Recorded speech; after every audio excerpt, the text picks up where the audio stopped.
You are listening to the World Sports Show on WPPM LP Philadelphia. Soccer-based sports talk covering local, nation, and global soccer. Broadcasting from the Philly Cam studio in Center City, Philadelphia on 106.5 FM.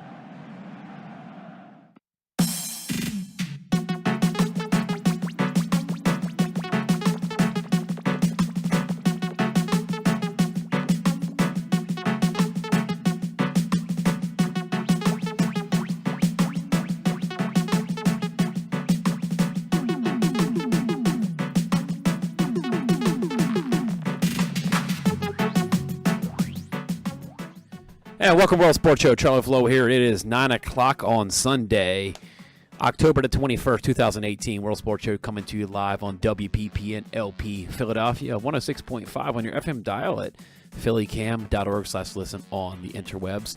I'm Charlie Flowe with John DiCriscio. Let's go through our trending topics and our hot topics in the world of soccer. Philadelphia lose by a score of 1-0 to New York Red Bulls today in their season home finale. I should say their home finale, not their season finale. Union remain in fourth place in the MLS standings, still hold on to a playoff spot, which they clinched a few weeks ago. The U.S. women's national team won the CONCACAF championship with a 2-0 win over Canada. They actually qualified for the World Cup with a win last Sunday, so they were in the World Cup. So it was kind of a little extra game they played for the championship. Jamaica and Panama played in a third-place match, and the winner of that match went on to the World Cup final. They played to a 2-2 draw. It went down to PKs after 120 minutes of regulation play that ended 2-2. Jamaica went through on PKs. Panama is still alive in the whole playoff fixture, playing a South American team. We will keep you updated on all the dates for that. So a very exciting time in the game of soccer. We have international games. We had a lot of the UEFA Nations League game. We had the U.S. men playing some games. So very exciting times in the game of international, MLS, and even women's soccer. You know, you have a lot of different things going on at the same time. So I think we should hit off on the local news first. We will address the Philadelphia Union game that John was at. I was busy coaching today, so I did not make the Union game today. John was at the Philadelphia Union game that they sadly lost by a score of 1-0 off a VAR PK goal that seemed to you maybe, about 3 or 4 minutes, almost in real time, because they almost had to stop the clock. It just... I watched the replay on it. It was at the other end of the field type of replay. Yeah, it's the something that the old school soccer fans are not used to. This new technology. I feel like we're watching American football, man. So video assisted refereeing is it's still a topic that goes around. Still talk in the soccer community. It's starting to work the kinks out, but just an example today after an incident that happened on the field, it was about a good, I'd say, 2-3 minutes after, with the whistles, the yelling back and forth. When during that, a couple cards could have been called. But in there, the official went back to a monitor on the far side of the field. Came back. So he's getting his fitness in, man. $1.20 here, $1.20 there. That's it. Then pointed to the spot. Penalty kick, 1-0. And that was the score stood. So it was 1-0 in New York, and that was that. Yeah, very physical game. We know that this is one of those rival games that the players are going to play physical. We get the away fans, so you're always guaranteed a down to the 90th minute type of game when it comes to Red Bulls Philadelphia Union. Absolutely, and very physical. It was good. It seemed like it was they were still trying to feel each other out for a while into the game, and one is it was very windy down there in Chester. I mean, it was windy across the area today, cold wind. But, especially since the proximity of the stadium to the river is, 100 yards. Did you see that being a factor in today's game of how the teams approached it, their gameplay? Yes, absolutely. You can just tell on the goal kicks. New York keeper Luis Robles, who's, in my opinion, one of the top tier of goal kick takers. He's solid. Distribution, great distribution. And I think it was 2 or 3 times in a row. It looks like he shanked it, and it just got caught up in the wind, like he was from the river and kicking out towards the city. And once you start kicking above that ceiling of what I'd say the stadium is a good maybe 80 feet up, and you're up the last row. Once you get above that ceiling, you have nothing protecting the ball. I think that's exactly what it was. I'd say 20 some rows, and it's, you can just see that wind shear once it clipped it. The ball took a different spin, went to the side, and it was just if you were watching American football today, same thing with the Eagles game, couple shank kicks.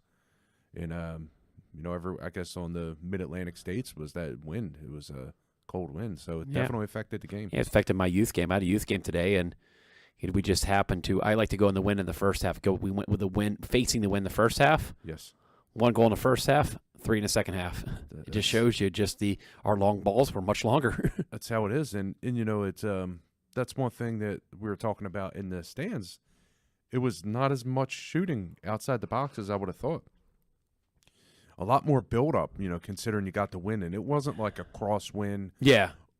Well, I shouldn't say that. At stadium, there's always a lot of crosswind. But the flags were just dead, pointing towards the river, like, goal-to-goal wind. Yeah. And there was not that many shots. I would figure test the goalie because takes those weird swerves. I mean, I saw a couple weird balls off of clearances, balls that just I felt for my players, the movement on the balls and the trajectory. That's a keeper's nightmare. That's it. And, you can't train for it. There's, unless you're bringing a jet turbine in the stadium, there's no way to train for that. Because it's unpredictable. You can't. No. Even with the jet turbine, you're getting a consistent wind, but with wind gusts and stuff like that I like to talk about in the like goal kicks and even American field goal kickers, like it's so hard to predict. You start compensating for what you think it's going to do, and the wind doesn't blow that 1 second you try to. But like you said, as a field player taking strikes on, that's when you almost have to say in your mind, aim for the goalie. Why not take a shot, crack dead middle of because if it takes a weird swerve, suddenly that ball's upper 90 on a swerve. That's it. And I think that, just from my opinion, I think that New York played more to the win than the Union played to the win, if that makes sense. A little bit different tactic, a little more counterpunch with the win than against it. I didn't see too much change from the Union with the, with the change.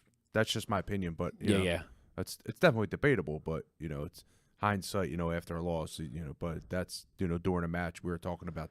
It was definitely a factor to win, and I'm sure, a lot of other games, including yours, was a factor. Oh yeah, big factor, and that's the one thing I mentioned to my kids a lot is just the things that are out of your control and the things you can control is keeping all the goal kicks and balls short. I kept a lot of short balls, whether it's with the wind or without the wind. Pick and choose your moments when you're going to play the long balls and when you're going to play the short balls. Which you still build on the back, but use that wind towards your advantage. It's just where you place your passes, when you place your passes, and when I think the biggest thing for me is those cross passes in the air. Anytime you're going cross field with the wind, that's when it can hurt you both ways. Right. But when you're playing a through ball, diagonal ball with the wind, oh man, it can piggyback. You can piggyback off that momentum. Yes. But I think a lot of teams, when you're playing up against the wind, you start getting desperate because you're facing more attack. So the more desperate you get, it's just almost a human nature for whether it's youth, pro, college, whatever level it is. When you have the wind at your face, you're seeing a lot more shots that are low, driven, and you physically are going against the wind. So you're battling the wind physically yourself. You almost have to train yourself to have low-driven balls or build out of the back. And it seems like when you're facing a barrage of shots, you want to get rid of the ball, but that's the best time to play build out of the back because you start putting clearances. The more you get desperate, the more you try to get rid of the ball, the more your body leans back, you get tired.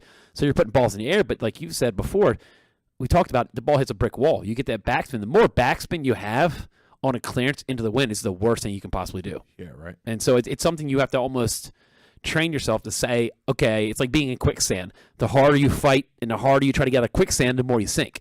And I see that with a lot of these players, and that's why a lot of times second half, I like shooting with the wind because second half you get tired, you get desperate, your body starts getting fatigued. All those factors mean you lean back a little bit more when you're clearing because you're trying to get rid of the ball quicker and faster. You're not thinking as clearly because you're in desperation mode. So the big thing is get that lead in the first half, and then second half just pile it on. And I mean, that's, even though I do play youth soccer, it is for development. But at the end of the day, the best way to develop is to win. Yes. So you take all those factors and you tell the players to learn to play in conditions. And you and I have coached and played in every possible condition there is. That's right. So it is a factor in the game planning. And sadly, you think it'd be a little bit to the Union's advantage because it's like that whole home field advantage. They practice right next to the Union Stadium on their 2 or 3 pitch fields that are right. They're not even protected from the elements. They're practice fields. Right. So, I mean, but at the end of the day, it's not like only one team had to deal with elements. Red Bulls had to deal with elements. Obviously, they deal with the elements in their stadium. Their stadium's a little more closed. You don't get as much drafts, but obviously they don't practice in their own stadium. They're practiced in an open field situation, and all those factors go into consideration when they're playing Philadelphia Union, that they're going to do their best to simulate situations they're going into. That's right. So, just taking a peek at the numbers real quick. Yeah. Shots, total shots, amazingly, Union had 14 shots, but 2 on frame. Yeah, I'm looking at the shot chart. Just you see that majority of the Union shots were wide right. It's crazy. It's look at the. We talk about the Red Bull stat on frame, and also it's if you get a chance, fans out there, check out some of the stats from this game. Is also shot selection. Where are they taking the shots? Yeah, and as far as possession, it did look like the Union, well, just to go back as far as possession, it looked like the Union or the New York Red Bull were looking to play a little bit more counterpunchy than aggressor. Of course, they're away. They have Briley Wright Phillips, a striker who's, possibly, we can talk about top 10 strikers to play in the MLS, and unfortunate for the Union fans, but they were looking to play him a little, kind of hide him a little bit more rather than him being an attack, which they didn't need. But they're a team, they're second on the table. They have a shot at winning, coming in first in the East next week, which we'll talk about in a minute. But they do have potential. They can play a couple different styles where I don't really think the Union can adapt as well as the Red Bull, especially in weather-type situations. Yeah, so we'll see how they adjust. And sticking with a little bit of topic, I don't want to beat it to death, but shot selection, every one of the Red Bull shot was within the 18 except one. You look at the Union, they had about, 4 or 5 shots outside the 18. So, I mean, a lot of it is also, you said you deal with the elements, your percentage goes up. Less factor of wind, rain, wetness, the closer you are to goal. If you're taking a lot of your shots right outside the 6-yard box, the weather's not going to affect your shot there. It's just too close. So I think a lot of it is patience, patience of taking the right shot at the right time, not just shooting to shoot. Just because, like we said, that stat, it can be underrated, analyzed so many different ways, is shot selection. Where are you taking the shots from? Yeah. High percentage, the closer you get to goal, obviously, the higher percentage it is, and the less about speed you need and more of placement. Yes. And, just one thing the crowd, they're starting to get used to is Ilsinho coming off the bench. Yeah. Legend, man. He's making a name for himself off the bench. He's making a name for himself. We joke around he doesn't play well in cold weather. Great right winger. But one thing that, seems like a lot of people have a problem with is why can't he come in earlier in the game than wait till it's a needed goal later in the game? I think they're selling themselves short a little bit with not putting him in. You think put him in earlier than they've been putting him in? Yeah. I think he takes a little bit of time to warm up. I mean, sometimes he comes on and it's an instant goal, but if you go 60 minutes and you're, I don't want to say flat, if you're not getting the results that you're looking for, you're getting you're getting shut out. Yeah. You need a spark, offensive. Why not go for it instead of playing? I mean, I guess the A, if you want to call it the A team, the A squad, the starters, they weren't looking crisp, and they haven't been crisp for a couple weeks. So, but Ilsinho, he's got a little magic in his foot. Yeah, I mean, we'll hope that it carries over into the playoffs, and we find the right niche for him or Nick. I mean, there's been plenty of guys. I always think of like a Jibril Cisse back in the day that was kind of became that specialist off the bench. That how do you replicate that coming in cold, but you want to be hot because the rest of the team is hot, and you've got the simplest but the hardest job. Yes. Simple job, score a goal, but that's the hardest thing to do is to get in rhythm, and then to find your feet, find your spot, find your rhythm, and try to break down somebody. So a lot of that is watching the game and visualizing and just being almost a coach on the bench for the first half. Because you're not playing the first half, okay? When you're not in the starting lineup, you're not getting subbed at least until the second half, partly into the second half. It's just keeping yourself mentally sharp.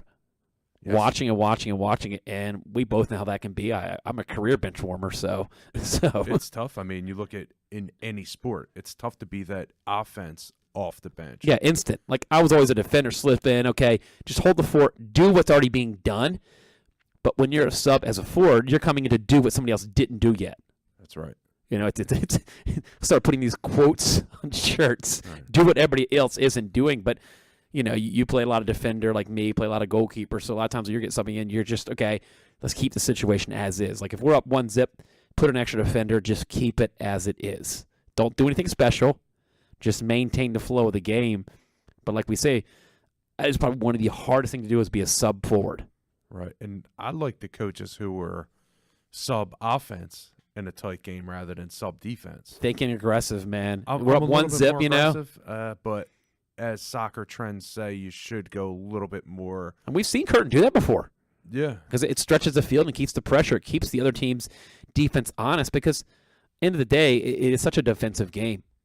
You know, that we want to sit back but I like that idea of even putting a forward in, create pressure, that's playing to win. Right. And It's not playing to not win. That's why Derek Jones type player is so valuable in soccer. Well, he's such a good 18 because he can keep your offense honest. He can distribute the ball, and we've seen him score.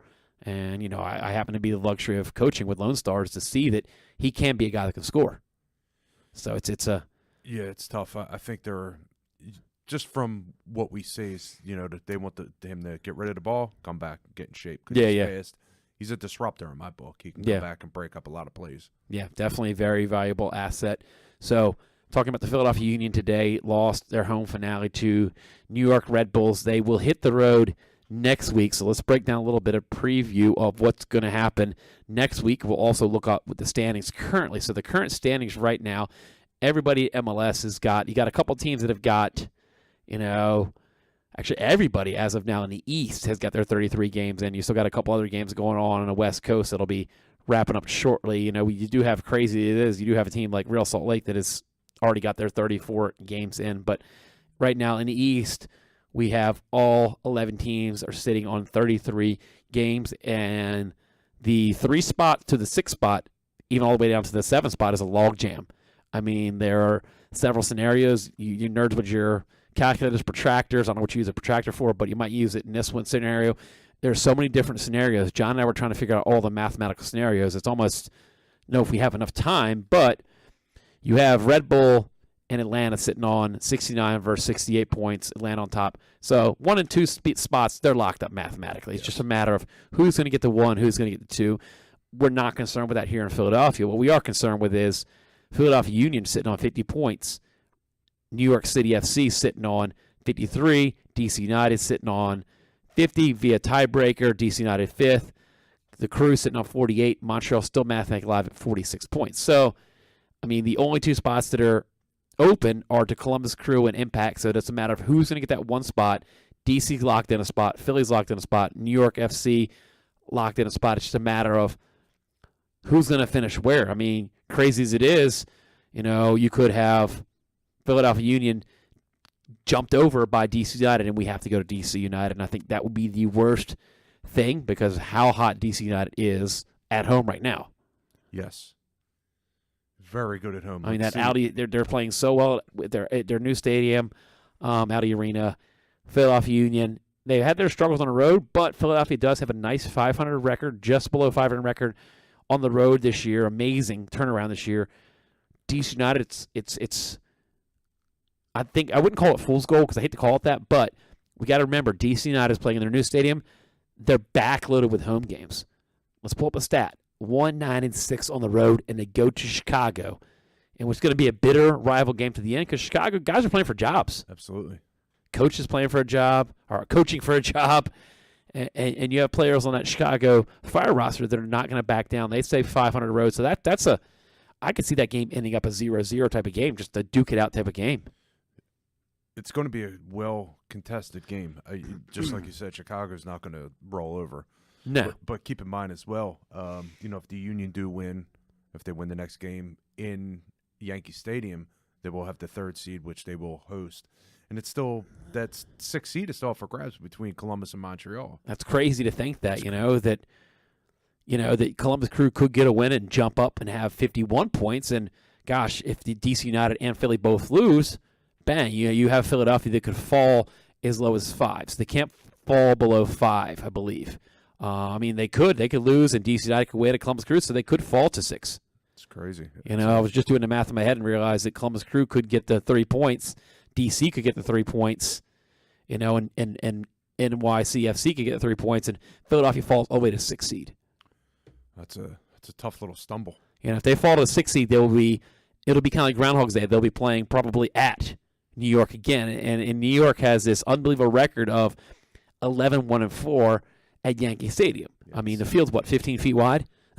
It's 15 by 120. Yeah, not even. I think it's short as well. It's got to be scraping the minimum of dimensions for a soccer field, and that's one thing that we talked about. That was definitely probably on my peeves episode. I think the worst scenario we saw of it when the Western New York Flash had to play, I believe, Seattle, and I swear to God, the 18-yard box from the 18-yard box to out of bounds must have been like 2 shoe lengths.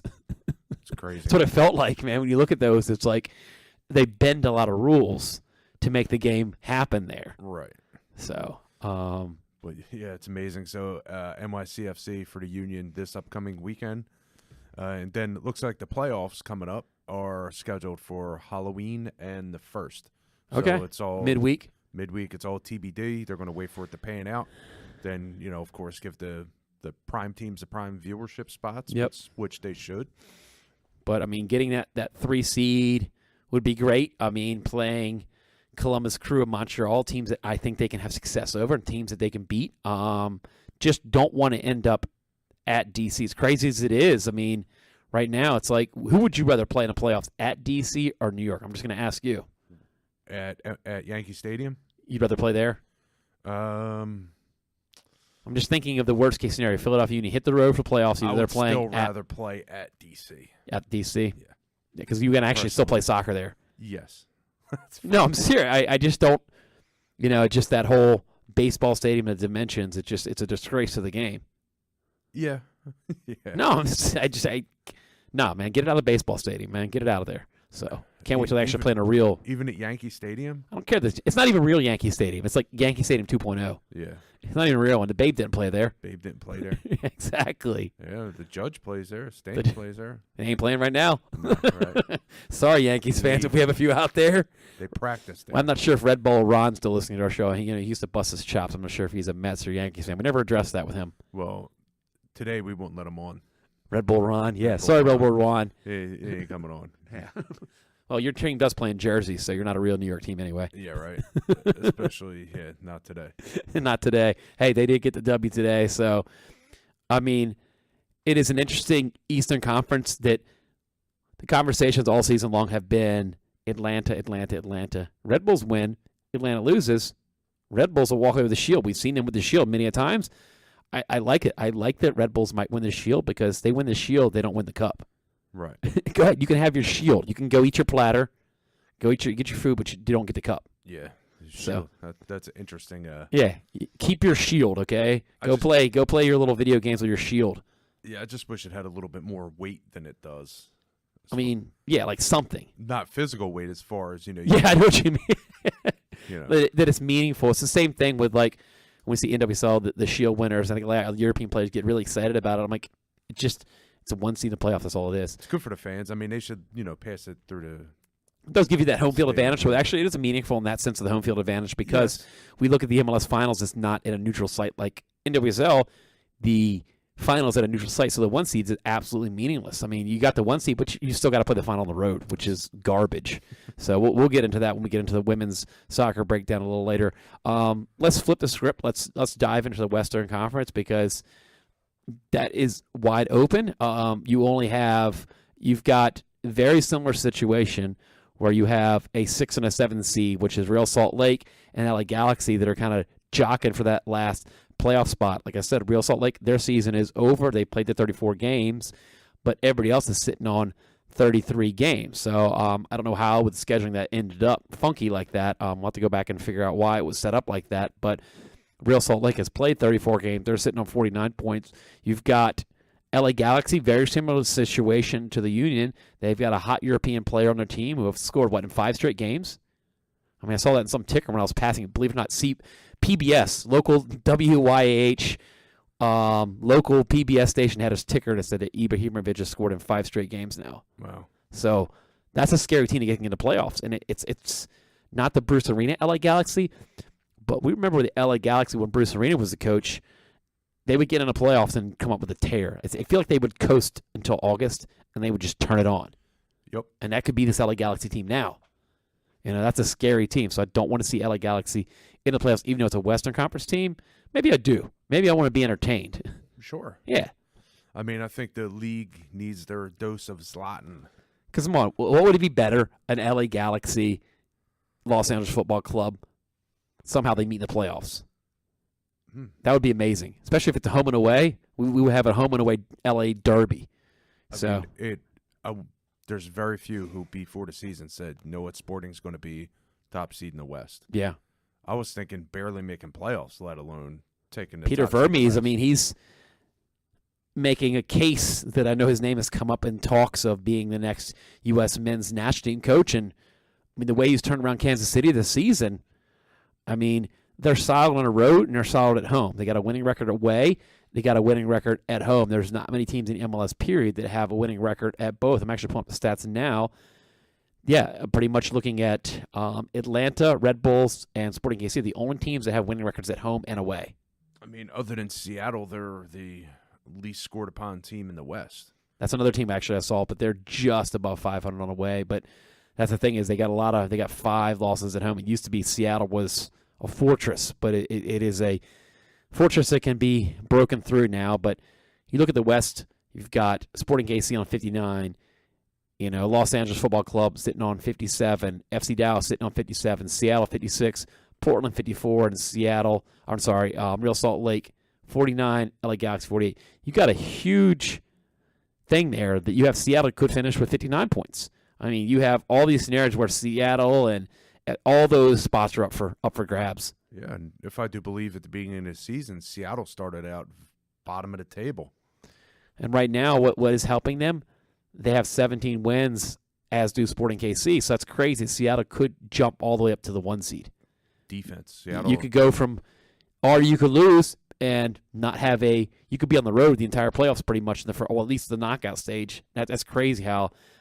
Going to keep our eye on all those scores next week because it's Sunday next week. All the teams play same time. Yes, most I believe half played today or 3/4 at the same time. Yeah, so you look at next. It'll be Sunday is going to be what they call Selection Sunday, whatever you want to call it. There's a bunch of different things. Or I forget the term they use for it. I forget. It's like a death, whatever, something. But it's I believe it's a 4:30 across the clock. I'm pulling up. All the different times right now I'm seeing all the Eastern teams are playing. Yeah, it looks like everybody plays at 4:30. Yeah, so everybody plays next week at 4:30 p.m. with the exception of Real Salt Lake because they're finished with their season. So that would be 1:30 specific time? No, it's just 4:30. It just says I think that the way my internet loaded that I think it's loading by Eastern Standard Time. But I mean, at the end of the day, you could have if they're all played at 4:30. I think that's a failure on the MLS.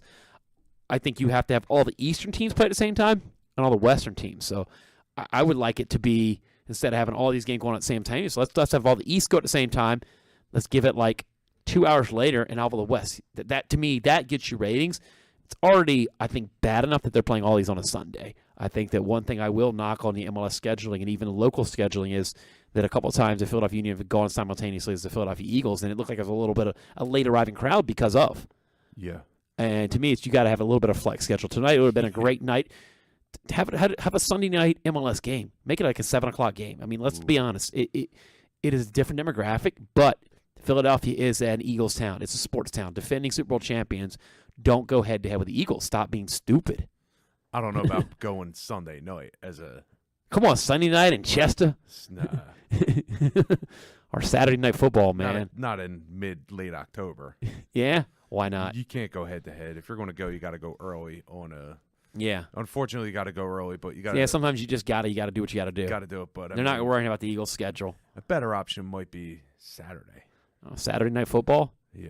Because, I mean, yeah, Philadelphia does kind of pull for Penn State, but there is no real college team in Philadelphia. Don't tell the Temple fans. Philadelphia is not a Penn State town city. No.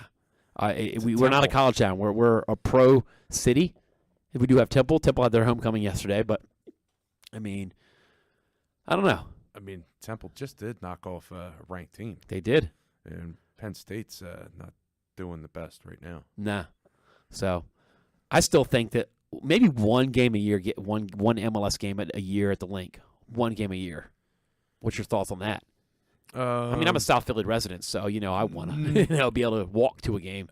As far as a spectator, maybe, but as far as that'll never happen. I mean, they're making revenue there. That's their investment. They're not going to take it out and go spend money where they don't got to go spend money. They're not going to pay, to play their game at another place. Yeah, exactly. I'm just being hopeful. Yeah. I like the idea when they had some friendlies. I remember they did play year 2. They played Real Madrid at the Link. I like that idea that when we do bring these friendlies in, that we have kind of gotten some of the subpar teams. I think as the years have gone along, not to knock in the European teams that come into Philadelphia, but we haven't gotten we got Manchester United, Real Madrid the first couple of years, and Celtics. So we were kind of spoiled the first couple of years. Yes. But I would love to see some more of those little friendlies in the city, and make a doubleheader Saturday or something like that. Union play a European team and then get 2 European teams. I mean, I know that ICC thing, they try to make it big. They have one game this summer, but the Bayern Munich, I forget who they played. Bayern Munich played, gosh, I cannot remember. But I know I was away in Ireland when they played that. But it did not have the same lackluster appearance and shininess on a World Cup summer because you're only seeing like 13 guys that actually really are going to play. Not even 13, that's being really generous. You might see 3. I mean, you're going to say guys like Robin because Haaland wasn't in the World Cup. And, let's be honest, Philly takes second fiddle to New York. I mean, look at, even if you're a concert goer, you're going to get a Thursday night show rather than a Friday night. You know? The perennial prime time. We're the warm-up to that tour going to New York City, and that's just a fact. I mean, but we have been, not to say spoiled, but we did see some very amazing football games. I think it was that hunger and buzz before the Philadelphia Union kicked off their first season in 2010, those couple years leading up into, we did get some really perennial teams at the Link. I mean, we saw Manchester United, Barcelona play game, the Link. We saw Chelsea play AC Milan. I mean, I'm talking like Drogba first game with Chelsea, Cafu playing for AC Milan. So, I mean, I think that game might have the most Hall of Famers, like global Hall of Famers. The Man U Barcelona game? No, the Chelsea Milan. Oh yeah, the one that I think that was the 2004. Because I think it was 2003 when the Link opened, and they opened it up with Barca and Man U in 2003. 2004 would have been AC Milan, it was a Chelsea. year. You'll have to pull that stats up for that game. I'm sure the stats are up there. I mean, you're talking like Cafu, Drogba, John Terry, Lampard. I mean, Ronaldinho, and I believe Shevchenko was still playing for AC Milan. Maldini, Nesta. Oh my gosh, those are like house, and those guys were pushing their 40s. Gattuso. Yeah, I mean, Pirlo. Guys that the ball is glued to their foot. Yes. Like, I happened to sit in one of the end zones to see I believe Cafu scored an unbelievable ball that had dip unbelievable dip that would like put Nolan Ryan to shame. And I remember that. It was set up from Shevchenko. It was right outside the box. It was a volley. But yeah, it's and then the next time around, the following year, I remember it was the same rematch was in Baltimore. Yes, I ran into you randomly. It was AC Milan, and I believe that Chelsea had just picked up Shevchenko. Yes. And me and you ran into each other right out that hole down. That was a blast of a game. Yeah, Inner Harbor. But that was interesting. I think it was it still M&T? Oh yeah, still M&T. And really, I was sitting nosebleeds, but heck of a game. I'm trying to pull up the stats from that Chelsea AC Milan. So it was 3-2 to Chelsea, or 3-2 to AC Milan. I'm pulling it up. Well, there's a YouTube video of it. I'll have to actually see if I can find a box score, but I did find a YouTube video of it. Wasn't able to find like a box score, but looks like it was 3-2. Shevchenko scored the go-ahead goal on a free kick in the 87th minute. And they were actually the Italian league champion, and they rallied to beat Chelsea 3-2. I'll just see if I can find a box score on that, because I'm pretty sure that was Drogba's first ever game, because they picked him up from Marseille, and he was just an unbelievable player. So, I mean, we saw some really good football, and that's really, I think, the peak of when we really saw these teams playing their A squads. And now it seems like they love coming over to America, a lot of these legend guys, because we just never had seen these guys. I mean, we weren't spoiled with the television where you've got what every channel, every major network now has. You've got one league, like BN's got the Spanish league, you got Fox at the Bundesliga, you got, NBC has got the Premier League, and you can just go down all different leagues and all different networks that, the kids are spoiled now. You and I we never really got to see these games live. We would be lucky, go to a certain pub, sometimes pay like a $20 cover charge to watch a game. That's funny. I don't think they remember, but these players would play their hearts out. They'd play their A squads. I'm just seeing some of these legend play like right in front of your eyes, and unbelievable, because we didn't have a MLS team until, like I said, the Philadelphia Union until 2010. That's crazy to think that when I talk to my youth players, my U12 players, or even my college players, that they were like 10 years old when these teams come to Philadelphia, and they don't realize that majority of my life in Philadelphia there was no MLS team, and I never could cheer for any MLS team because they're all rivals of Philadelphia. You just can't cheer for DC. That's a rival of Philadelphia. You can't cheer for New York. So who do you cheer for? So that's funny, with the technology and just not having it. I think we talk about quite often on the show are VHS tapes of games, highlights. I mean, that's what we had. And, I remember even going to the distance where get 2 VCRs and you got to dubbing tapes. Dub it. Oh, I remember, I think it was Euros 2004. I spent $149 for the pay-per-view package. $149 for a young 20-year-old, not making a lot of money, was a lot of money, but I had about 5 or 6 people chip in on me. They each threw me like $10. So I ended up probably only having to spend $50 out of pocket, but I was able to get every Euro game, and I taped on VCR. There wasn't such a thing as the old DVD, ROM, where you can record it on DVD. I didn't come out until a few years later, or I just didn't have enough money, how ridiculous the prices are. But I remember, like you said, recording all the games for pay-per-view on to a VCR, and I do remember the England-Portugal game went to PKs, but the pay-per-view wasn't intelligent enough. It only had a certain time, and it just cut off. Yeah, it cut off. We had to jump on the internet to find out that Portugal won in PKs over England. I mean, that's the old curse of England not being able to win on PKs. So it's times have come a long way where you can watch the Euros, you can watch the World Cups. You don't have to go pay-per-view it or go to a local pub, and I think it's great, and even that how it's just very accessible. How many times that you can watch the World Cup on your phone? I coached a lot of camps this summer, so I didn't watch a lot of the World Cup live, but during water breaks, I would schedule water breaks for, okay, kids, we're going to take a 10-minute water break now. We've been playing for an hour and a half. Schedule that 10-minute water break to coincide with the last 10 minutes of a World Cup game. Right. It's like 80th minute on. I watched a lot of World Cup games from 80th minute on. That's funny. But it's crazy. You can watch them on a phone, or you can piggyback your internet from your phone onto a laptop and just double image it. It's just, I think kids will understand of how accessible football is now. I mean, just to take it a step further, these kids are playing FIFA, like the video games. Yeah. And being able to record it and have highlights of them playing yeah, with the live chat. And, I do have some friends that will ask me to see it, and I'm a nice guy. I'm like, okay, cool, I'll check out your highlights. Right. It's a little cynical, but yeah, it's that's beyond my league. People talking about watching other people play video games. I can't grasp the concept. I'm a little too old for that. Sorry. Yeah. My youth players have a hard time understanding how I don't play video games and don't play Fortnite. It blows their mind. What do you mean? I tell them, I'm a 40-year-old man. I'm a grown man. Yeah. And I do own FIFA. I do own Madden. It's a couple years old. I might bust them out, like if a couple friends over and want to knock around, have some FIFA. I usually get my FIFA record. I haven't won a game in probably 5 years of FIFA. That shows you that's how much I don't care about FIFA. Right. I love it, but you can beat me in FIFA. Congratulations. Somebody's got a little more time than me. That's funny. I'm a grown man. I'm 40 years old. Yeah, exactly. But no, I remember the first FIFA for my Sega Genesis when there was no year attached to it. It was just FIFA. Just FIFA. You know, and kids out there had 3 buttons. You had pass, chip, and shoot. You had on defense, mark the man, semi-hard tackle, and then the straight tackle that will get you a red card if you time it wrong, like the straight up, like hard tackle.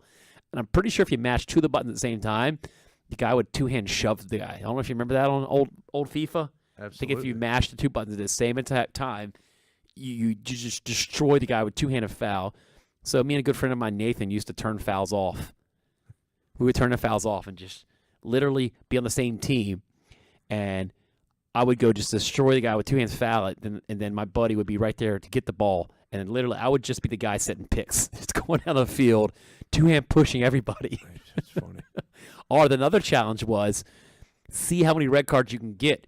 Play a really bad team. You can play the worst. I think Qatar was the worst team on FIFA back in the day. Get yourself 4 red cards and still try to win. Wow. See if you can win with 7 guys. So a little bit of insight into my days of FIFA. And the first FIFA ever, I believe, was 1994 on Sega Genesis and Super Nintendo. I don't know if it was, maybe it was 93 or maybe 94. I think it was 94. And I don't know if it was until 95 or 96 they started attaching years to FIFA. Interesting. So, yeah, Electronic Arts has come a long way with the FIFA brand, and I know I'm not supposed to endorse products, but I never could get into the other ones like Pro Evolution Soccer or a couple of the other ones. I mean, I do have Techno Soccer on my Nintendo. I have a working Nintendo at home. Nice. I think I have a working Sega Genesis, and I have Techno Ball Soccer too. I think a lot of them games, you can find them just to play on the PC. Oh yeah, you can find the little whatever emulators. Yeah, and then you put them on the big screen, and we're so spoiled now with all these high definition TVs that we realize how pixelated the graphics are. But at the time, when it went from 8-bit Nintendo to Sega Genesis, Super Nintendo, those graphics were amazing. I mean, you actually almost had real sound, real music, and you had spoken word, Yeah. I mean, just want to apologize to everybody out there. If you're looking for technology talk, this is a sports talk radio show. Yeah. We're talking a little bit of sports video games. I don't know how we got on this, but we did. Yeah. We're here. We arrived at it. You're listening to World Sports Show. He is John DiCriscio. I'm Charlie Flowe. We are on WPPM LP Philadelphia, 106.5 on your FM dial, phillycam.org/listen on your interwebs. And just to give everybody a little heads up, we will be talking some Fun Drive. That is true. Coming up. It's going to be starting, I believe, this week coming up. Yeah, Fun Drive. Next week we're going to be asking everybody out there for a little bit of help, especially if you've been listening to the show. The station's been grateful enough to give us our weekly spot, so we just want you guys to kick a little bit back. So we'll touch on that next week, and that's for every show. We got a lot of good talent at the radio station. Not just soccer talk. We got other sports shows, music, jazz. You name it across the board. And also, fans of World Sports Show, don't just check us out here. Check other programs too on the station. It's a big menu to choose from. Yeah, we're not commercial radio. We don't rely on commercial. That's why you don't hear commercial. That's the great part about broadcasting World Sports Show on Philly Cam, WPPM LP. It's the PPM stands for People Power Media. That a lot of what drives us is off donations. Our whole studio is built through donations and volunteering time. We have a lot of, like you said, great shows in here. The variety here on the show, I will put up against any radio station in the Philadelphia area. You will not find any station out there that has the wide variety that we have. And, we're not making these big, crazy salaries here. We do this because we love it.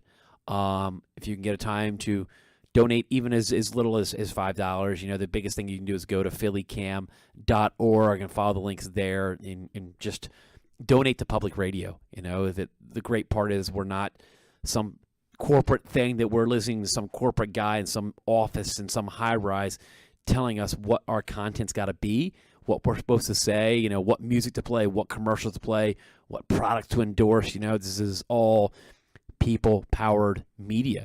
We have great shows that come after us, before us. We have live bands that come in studio. We have the awesome pleasure to bring in athletes from men, women, all over the world. Don't think there's any other radio station in Philadelphia with as much diversity and widespread of different content that has been putting over the FM waves. That's right. So, Fun Drive coming up. officially will be unrolling or starting Wednesday. So, check the website out here, Philly Cam, and, everything about it. But that's good stuff. And, just to touch on that as far as our show, it's good that, me and you put the show together and we don't have to have that common theme throughout every show during the day to get people to prime people to start talking about sports. And it's like, it's not the topics that the actual athletes are talking about, the fans are talking about. It's more of a prod technique, and I think that we try and stay away from that. We try and hit what's here. We want to serve the fans who listen to the show, because we just don't want to, we could talk to each other anytime, but, there's a lot of good insight, because one is we do coach and we do go to games as fans and have as media, so we try and throw a couple different looks at you. Yeah, definitely. Handle all aspects of the game, be really respectful of the game, and I think that what sets us apart from a lot of other shows out there, not to try to toot our own horn about our show, but we are one of the only and few shows in the entire world that covers women's sports and really digs into the women's soccer. I mean, I challenge you to go out there and find another radio station on FM dial that will cover the women's game every single week. So with that being said, let's dip into the CONCACAF World Cup qualifiers. The USA qualified last week with an easy win. They went and played Canada in would say a meaningful / semi-meaningful type of game against Canada, a 2-0. The third place match was the match that everybody had their eyes on. Unfortunately, I was coaching during the time of the third place match. I really wish it was kind of flipped. I know they had the championship game is the finale, but the championship game, okay, it's cool, it's shiny. You both are in the World Cup, so a lot of it is don't show too much of your cards, play healthy, get a win. Now, the third place match, I really wish that was the primetime game, because I would have been able to watch that. I mean, I know it's just being a little selfish, but no, you got a point. The game should have been in primetime. I mean, that's the game that went to extra time. It went 1-1, and nothing better than an extra time. I went and watched the replay. An extra time game that has 2 goals. I mean, because then you score a goal most times, and that extra 90 to 120, most times you're going to win. Yes. But somehow players find a way to get energy out of exhaustion. Suddenly you've got that adrenaline. We're down 1 goal. Now we're not going to the World Cup. Those 2 15-minute halves, you will see some of the best desperation football, people digging within. You've already played 90 minutes, finding that energy, finding that source of inspiration you couldn't find anywhere else. Suddenly now it's 2-2, and we're going to PKs. I like that. That's one of my favorite, especially for a meaningful game. I mean, a very meaningful game. Winner gets to advance to the World Cup. You get to the big dance, of course. I want to see. It's a winner take all. It's not a standings. Like the men, the hexagonal does come down to a couple games, but at the end of the day, it's a point system to get you to the World Cup. That's it. This is not a points. This is winner go home. Yes. And I do like it's like it has a bit of redemption. You look at the semifinals. You have Panama and Jamaica both lost respectively to the USA and Canada. So you lost your semifinal game. All right, you got into the group, you got out of the group stage, you got into the knockout stage, but guess what? You get to do it again 3 days later. Yep. Like, I think that's the team that can show resilience that don't count Jamaica out in the actual World Cup, because they've been shown resilience. They have a tough time. Hey, maybe Panama will get in too. You never know. I mean, I think it'd be amazing. We will be trying to get a couple of Jamaican players on the show. Same thing with the U.S. national team. We're going to work on getting a couple of those players on. A lot of them I know are kind of checked out, a little bit on holiday. It's a big transition period for them after a long tournament. So we will be getting some U.S. players and Jamaica players on the show very soon in the next couple of weeks. But maybe a Panamanian player. Maybe. We'll see. Just like you said, Panama does. They still have a chance. Have one last chance in a playoff match. I don't think we have details on that. Is it Argentina? I think. We'll have to Google that. I believe it's Argentina. Man, that would be amazing, because at the end of the day, you want to see as many CONCACAF teams in a tournament as you can. Yes. It only helps our confederation develop. We've seen the USA dominate CONCACAF for years. We've seen Canada, do really well, but us getting to the World Cup, we have the expectation of winning it all. Canada still have high expectation of probably at least winning their group and trying to come up with some type of place, whether third or second place. They still have those expectations, but you have a Jamaica, just get to the World Cup. How much that's going to help those players develop by just going to France, spending that 2 or 3 weeks over there in the tournament, their big goal, get out of the group stage. They did the same thing in the CONCACAF, get out the group stage. It's one goal at a time, get out of your group stage. I think that would be the goal if I was Jamaican head coach is, hey, let's try to get to the knockout stage. Yeah, and you know the tough part as well, the opposing coach has a very tough time and will have a tough task on game planning for Jamaica. Yeah. There wasn't too many, the tactics weren't fully shown. Yeah. There's not too much footage. Like, how do you really, on USA, you can look at you got plenty of game footage. These programs that Jamaica is the first also Caribbean nation, women's Caribbean nation, to qualify for the Women's World Cup. We thought Trinidad and Tobago was going to do it 4 years ago. They came up really short. I mean, Randy Waldrum, the job he did with Trinidad, like doing fundraisers to get boots, which I know this current CONCACAF team did. What I think moving forward is CONCACAF and FIFA really, really please do a better job of just getting the basics for these young ladies. Yes. I'm not asking for them to have Man City type of training facilities, but like a national team that having to do shoe drives, are you kidding me? I mean, are you kidding me? It's like the separation between, I'm guaranteeing you that Andre Blake and Corey Burke for the Jamaican national team to play for the Union don't have to go begging for boots. Right. They do happen to play professional football here in the United States and MLS, but to me, those are the kind of things within federations that need to be streamlined and taken care of, period. There's no excuses of why your country's trying to qualify for a World Cup and you're trying to secure facilities and boots and basic nutrition.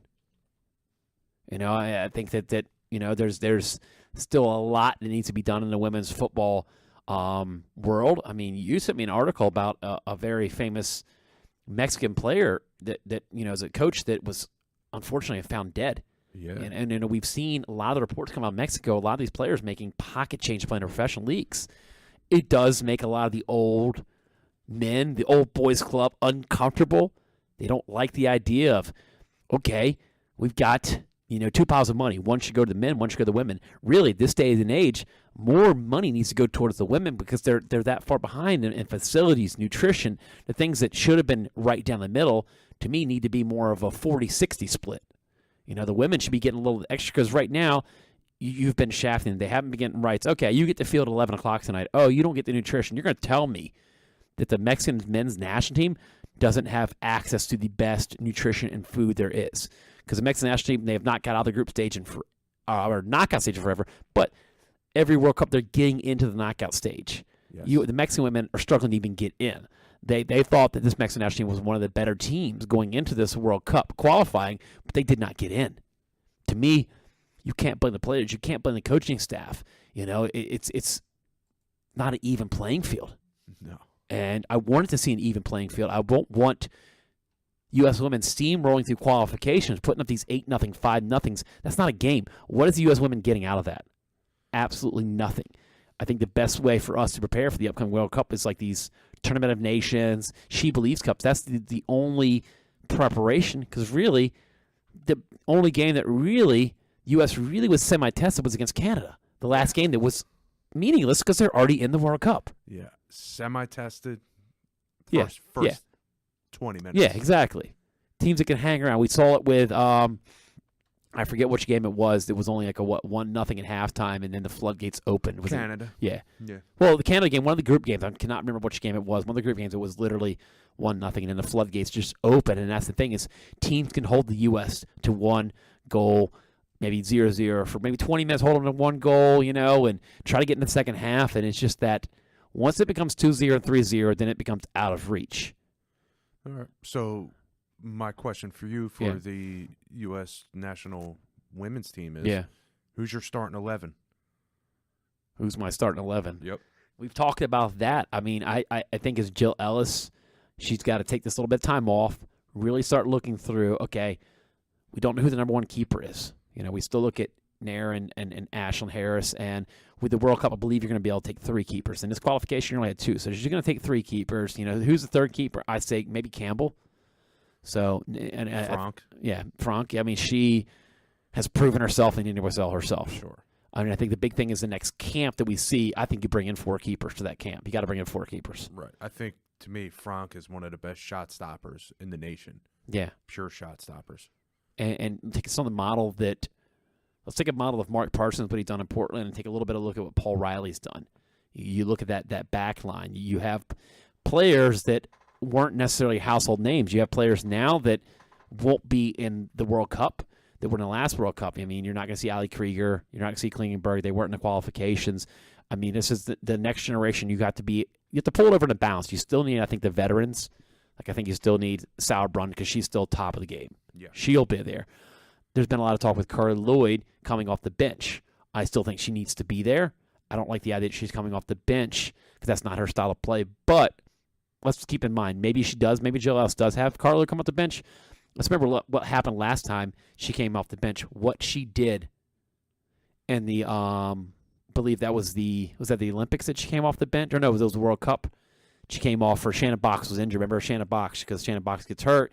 Carla steps in and never loses her job. No, just absolutely, became a household name. Yeah, exactly. So, I mean, James Galanis did an amazing job as a trainer, keeping her mentally sharp. So maybe that's the situation that we're in now. You have to have her on the roster. Oh, that's just a period. Absolutely. To have that position, Yeah. that great of a player available makes that team Yeah, are you kidding me? valuable. Based on matchups, too, because I think that we have the ability with the depth in the U.S. national team that you said, who's your 11?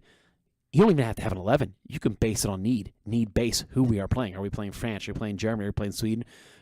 You look at all these group games for the World Cup. You're going to have a game you're really tested, and you should have a game that's a give me, and then a game that's a flip a coin. Right. And you're going to have, I think, 2 games that aren't guaranteed. You're at least going to get 1 game where you're guaranteed 3 points. We saw that in the World Cup qualifying years ago, and Megan Klingenberg saved the U.S.'s butts on the 1-1 draw against Sweden when she saves the ball off the line of her head. Yes. So that's the game they were tested. That was their big test. And in a Germany game, besides the Germany and the Sweden game, they steamrolled through. The final wasn't even a game against Japan. No. So players like Haran, I think you're going to be a starter.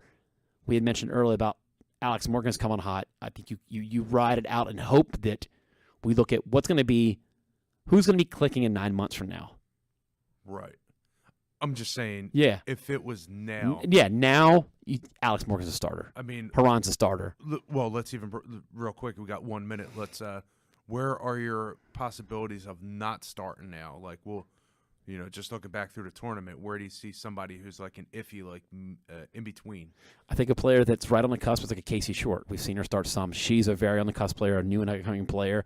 I think this beginning of the NWSL season in the next couple tournaments are very big for a player like Casey Short. Yes. I think that she's on the rise. We know Haran can play, but she's never played on the World Cup level. We got to see that. I know she's going to excel at the next level.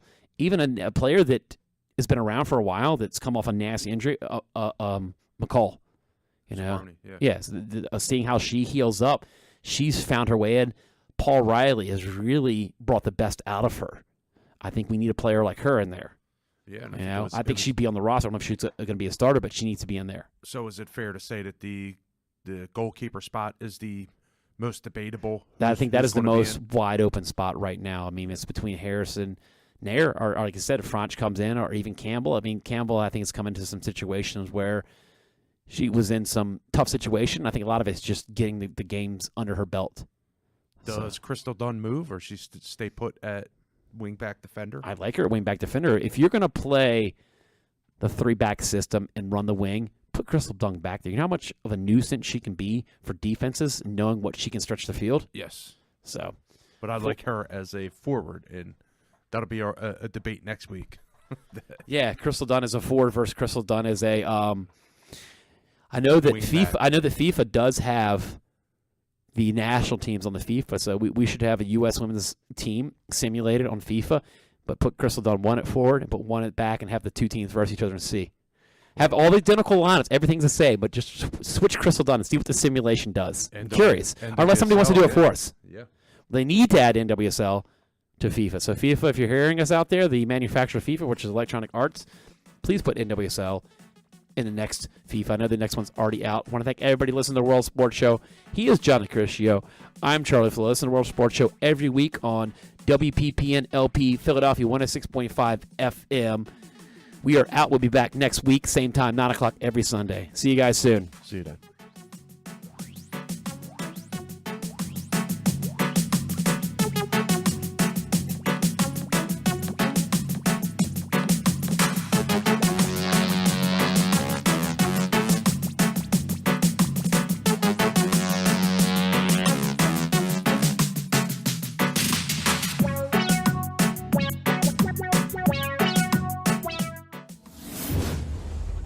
Thank you for watching a World Sports Show production. For more info go to worldsportsshow.com.